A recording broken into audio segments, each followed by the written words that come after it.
Welcome back to the Citizen channel. Hope you're all staying safe and well. And yes, our match day programme, watch the away version where we actually get to rank the programmes for a brand new season 22-23. So this is the very first of the new season. Of course, it was West Ham away, wasn't it, on Sunday, the 7th of August. So yeah, there we go. Nice, always big ones, West Ham ones, and you have a nice little pull-out thing as well, which is its actual poster.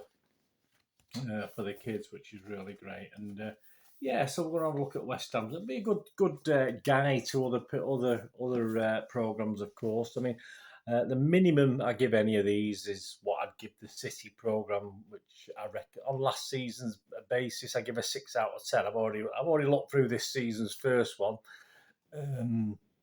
Will I be altering that from a 6? Possibly not, but obviously that's the guide. So everything is that's the base, and everything is judged after that 6 out of 10 for the City one. So that's what we're doing this season. Last year, yeah, they managed fifth. Yeah, they managed fifth in the table, West Ham, with the Carabao Cup version of the programme, the Premier League one, which of course was our last away game last year. Made 10th spot. Yeah, I wasn't quite as impressed with the Premier League one. So, but yeah, so that'd be interesting. £4, which is City's cost this year as well. It's £3.50 last year, like City's was £3.50. But for £4, you get 116 pages. That's not bad. That's not bad. A bit more than City's. And of course, a kids section with that pull-out that I've already shown you. I think I'll give you the measurement. I've done the measurements of it. I haven't got it down here. I'll tell you about that. And it's a poster of their new signing, Scamacca, in there. And we've got 31 pages of promos and ads. So it's about 27%. I think City's is very similar. Please check out my City one when that's available. It'll be coming out after this. Yeah, solid and glossy looking. Obviously, with the bind, though, when I try and push the pages down, a couple of the pages are starting to come out because it breaks the binding in the middle if you try and press it down and try and get a couple of nice photographs for reference, etc. It's yeah, a bit disappointing, but apart from having the staple version, which a couple of clubs still do, that's the trouble with these binded ones and the City ones. It's the same. You just can't really flatten them down. It can be quite annoying, in all fairness. So apart, let's have a look inside. So apart from the normal, so what I've done this year, obviously all what I call the normal stuff: the manager, the chairman, the captain, the players' interviews, all that sort of things in all these programmes. So I'm not going to make any great shakes on those, the women, the under-18s, the academy, 123s, all that sort of thing. So we're just going to have a quick look in and see what's special, what might be special in it or worth a read for City fans. I'm doing this for City fans mainly. Obviously, West Ham fans will get probably more out of it because it's their programme. But anything sort of quirky as well, anything quirky. You know, I like my history, so I'll be having a look at anything history-fied on City or City and West Ham playing each other, which, as you'd expect, there is in this. So there you go. Well, interesting. The first interesting thing is an introduction to the new match officials. Obviously, you've been promoted for this season. We lost at least, was it three big referees last year, didn't we? So there's been a select group promoted to the select group 1. Yeah, only one ref though, a Tom Bramall. I think he's from Sheffield, around there, Yorkshire. He's been promoted to the select group 1. And assistant referees Natalie Aspinall, Nick Greenhalgh and Steve Meredith. So all those have been promoted. So not a lot of that. We've lost 3 senior ones. It doesn't seem that much, but perhaps it was a bit top heavy anyway. Who knows? In the City section, yeah, nice City section. I think it's 9 pages. There's something what they call a depth chart, not depth charge. It's not to do with submarines. Yeah, it's just showing City's cover for various positions. Obviously, certain players are mentioned more than once because obviously they can cover like Cancelo's the obvious one, right back and left back. So it was quite interesting just to see what their view of it was. And it was reasonably accurate. I mean, there's an image on screen there, guys. Nothing wrong. I mean, a couple of the positions, perhaps where they stuck the players, they can play elsewhere as well. But obviously, in Pep's system, you probably move them all into the different positions, couldn't you? But it was a good try by West Ham anyway. It was a nice feature to have. And as I said, there was 9 pages on City, and it was pretty good on City. The pen pictures, some various things, bits and pieces, and just that section alone, I would have rated it 7 out of 10. I thought it was very good.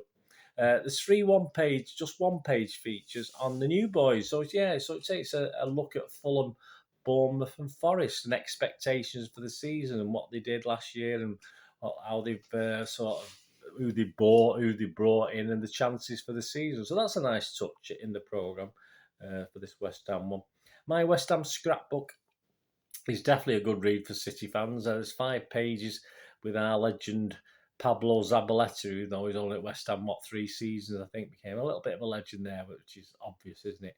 It's featuring some nice little newspaper cutting images as well and stuff like that. And the section itself, I scored it about 7.5 out of 10. I'm just going to read a little excerpt from his piece, actually, because it's concerning when he plays United for City and West Ham. It's called United We Stand. He says, and it's obviously started when David Moyes was a West Ham manager. He said, David Moyes may have done his job in achieving the big target of keeping West Ham in the Premier League, but change still came with Manuel Pellegrini, who took over in summer 2018. But looking back now, it just goes to show how hard this game of football can be for managers and coaches. Possibly the club wanted to introduce this different style, and maybe the fans wanted to see that too. I remember Manuel had been successful at City while also managing some big clubs in Spain. After being at City when we won the Premier League 2013-14, it was good to work with him again, and we finished 10th in his first season at London Stadium despite losing our first 4 matches. Even though I was now a West Ham player, having been at City for so long, United was still the team I always wanted to be. I think West Ham do as well, don't they? I think it was a sort of their enemy as well. Even though I was now at West Ham player, having been at City for so long, United was still the team I always wanted to beat, and it remained one of the biggest matches of any season for me. Even today, I still enjoy it when I see that they're not winning trophies.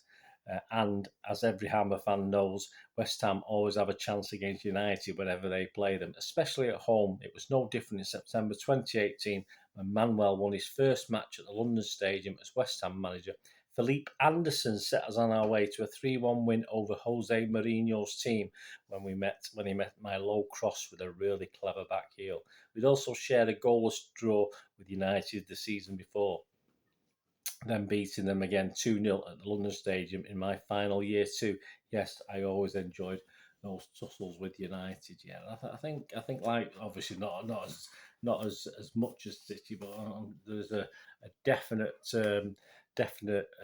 dislike from West Ham for United, which from the fans, and obviously Zabaleta obviously being a City player, but I think it's probably for some of the players as well.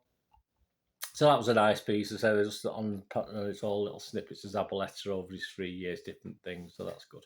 So I would have rated that about 7.5 out of 10 because it's of interest to us as well as obviously West Ham fans. And it's always good to look back at a past meeting. I do plenty myself, and they feature a 4-2 West Ham win. Yeah, the programme's on the wall up there. It'll be on screen, which is from March the 23rd, 1996. And this is put together by a guy called Sid Lambert, who's done stuff for West Ham and Orfa. And that's over 3 pages, and that in itself, for me, was worth a 7 out of 10. Programme's a good one. Yeah, I like programme. It looks back at 2 City West Ham programmes and 2 City West Ham matches. There's one up there, the little one, the West Ham one. And it's a game on the 6th of December 1969, played at their place, and that's the programme up there. A 4-0 win to City. This is typical City, isn't it, this season? I thought perhaps typical West Ham as well. A 4-0 win to City. So there's a piece on what's what was in the programme, and just a summation of the game as well.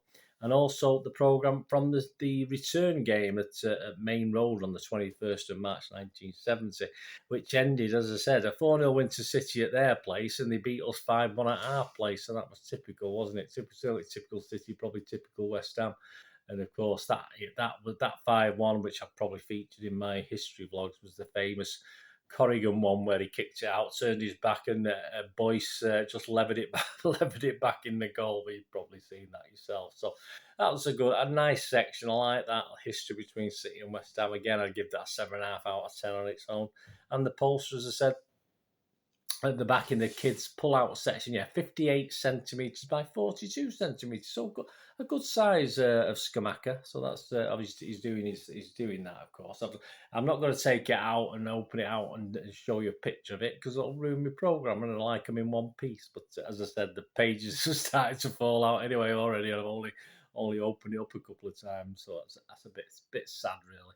So there you go. Yeah, it is a very good program. Lots in it. Say the stuff that interests me there was getting 7.5 out of 10.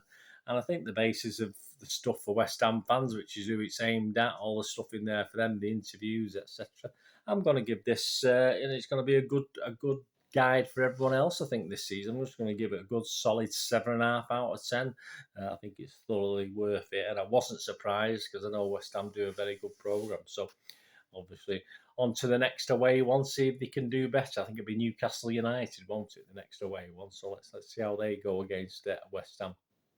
Availability, yes. I've not looked on the more popular websites because it is actually still available in the West Ham shop. So if you go on and want this, and they say it's well worth it, say £4, and you can get it for face value, of course. You'll have to pay postage, of course, and I couldn't see what that was because I'd have to go and give me address and go to buy it to find out what the postage was. But yeah, I mean, if you spend over 10 quid, you get free postage anyway, or something like that. Anyway, but anyway.